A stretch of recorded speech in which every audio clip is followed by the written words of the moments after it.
What's going on, y'all? Machiavelli Mills TV. So this is a segment I'm going to start doing called Unsung Basketball Heroes, right? And I'm going to talk about some of the most underrated hoopers to grace the NBA and underappreciated guys. What better team to start with than my hometown Chicago Bulls? And we going to go with Kirk Hinrich. Yes, aka Captain Kirk.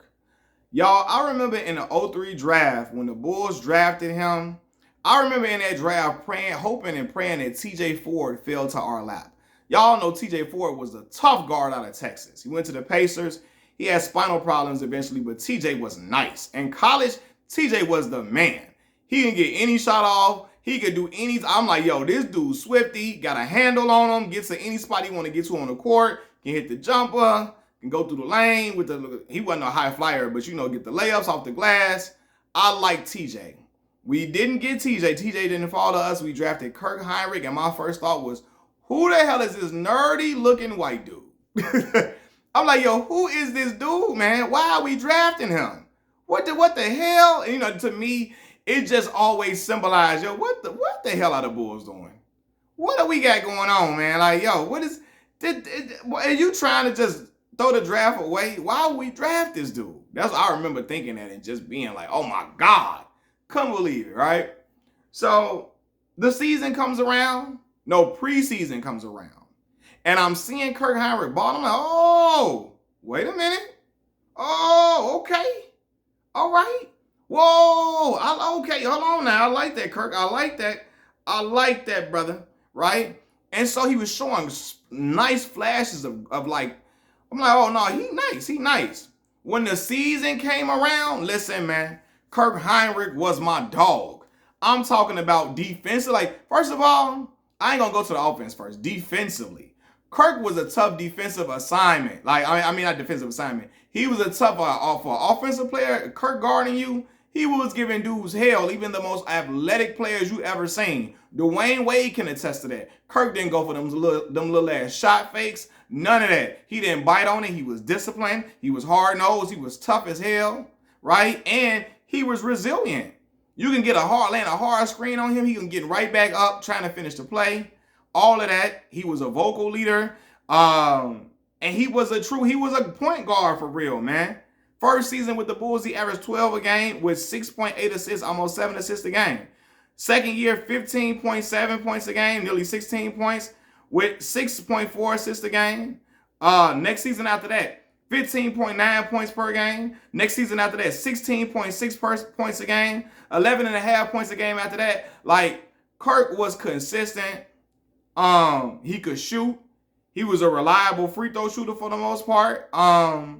He could knock down the three ball if you like for real. Like, I remember one year in Washington, he shot like 45% from three. With the Bulls, I'm looking at it now. One year, the year he averaged 16 a game, he shot 44% from three. I remember when we swept the year in the playoffs, when we swept the Miami Heat after they won a championship. Kirk ass was getting busy on them boys, man. We swept them dudes, I think, the first round that year. Swept them after they won the chip.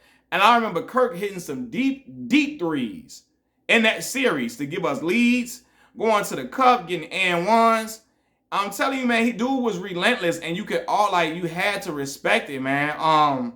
Towards the end of his time with the Bulls, like after the 11.5 a game, that next year we drafted Derrick Rose, which signaled Kirk Hinrich to lead, like the Bulls moving on from Kirk, because they found their generational point guard, the franchise guy, right? And so we got Kirk. Kirk played with us with D Rose for about 2 years, and then he moved on because he was the backup for D Rose. Then he went to Washington, then he went in Atlanta, then he went to Atlanta for 2 years. Then he ended up coming back to Chicago after Derrick Rose's injuries, and still was a serviceable guard for us, and still gave us great moments, man. With Kirk, I always knew we had dude was tough. He wasn't gonna let nobody punk the Bulls. He wasn't gonna bow down. He wasn't gonna be afraid in no big moments. He wasn't gonna curl up. He wasn't gonna be no little scared dude and just be a mouse and just like, oh my God, I don't know what to do. I never seen him look like a deer in headlights, even against the most athletic dudes who had superior, obvious size advantages over him. And look, I remember Kirk getting into some scuffles too with Rondo and all that. He wasn't going. And not saying that fights make you tough or a great basketball player, but Kirk was nice, man. I remember one year he played for Team USA, I think, too, in 06. That's when the Lakers. That's when Team USA lost to the dude. They had a dude like Shaq on the Greek team. We lost. It's 06. Kirk was on the team. We lost to them boys, man. Kirk hit some nice 3-point shots in that game to kind of like trim the lead down. But man, the little dude that was built like Shaq, or bigger version of Shaq, like wider version of Shaq, man, we couldn't do nothing with Buddy, man. Nothing. But to play on Team USA, you got to be, at that time, too, you had to be pretty good. Like now, you get all type of little dudes that be off the bench on Team USA now. But in 06, it was the elite players, man. And Kirk was a guard. He was on the team, and that said a lot about him as a player. And, yeah, man, he's always going to be remembered in Chicago as Captain Kirk. The reliable guy who played defense, who did all the things that you ask a player to do. He was never too prissy, never too I'm higher up, I'm this, I'm that. No, he wasn't too good to do nothing. He diving on the ball, not diving on the floor. He trying to make a play out of every situation. Playing the point guard position, man, he was trying to get guys high percentage shots a lot of times. And he always played around 70-something games for the Bulls that first tenure. It was always 77, 80. One season he played 81 games. Next season after that, 80 games. He was available, reliable, and again, he wasn't afraid of the big moments. You know, so I got to give my shout out to Mr. Captain Kirk, who had a career average of 10.9 points per game with 4 assists a game. And his averages fell off because at the end of the year, at the end of his years, he was averaging 5.7, 3.8, 0.5. Like his last year in the league, he only played 11 games and averaged 0.5 points a game because he only played 6 minutes a game that time. But yeah, man, the second half of his tenure with the Bulls, he was averaging 7 and 9 again, 7 a game, 9 a game, stuff like that. But that beginning of his career with the Bulls, look at them highlights, look at them statistics, and tell me it ain't respectable. Like, I took everything I said back about Kirk Hinrich when I saw him in the draft. I'm like, man, what's this nerdy looking dude, man? This dude look like he just needs to be in a math lab. That's how you see how you judge a book by its cover. You can never do that in basketball. And you can't do it in life in general, because people judge me. You know, because I'm smiling all the time. They thought, oh, this is a soft little dude. He ain't really from Chicago, whatever. So that taught me about judging people. Judging people by how they look, because Kirk was probably one of the toughest dudes on the team.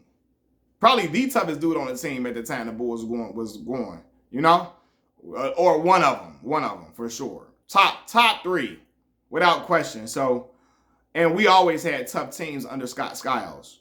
So, yeah, man, unsung hero, Captain Kirk. If you from Chicago, you know all about him. If you played in the Central Division, you know all about him. If you were the Detroit Pistons or the Miami Heat, you know about him too. Machiavelli Mills TV, I'm out. Peace.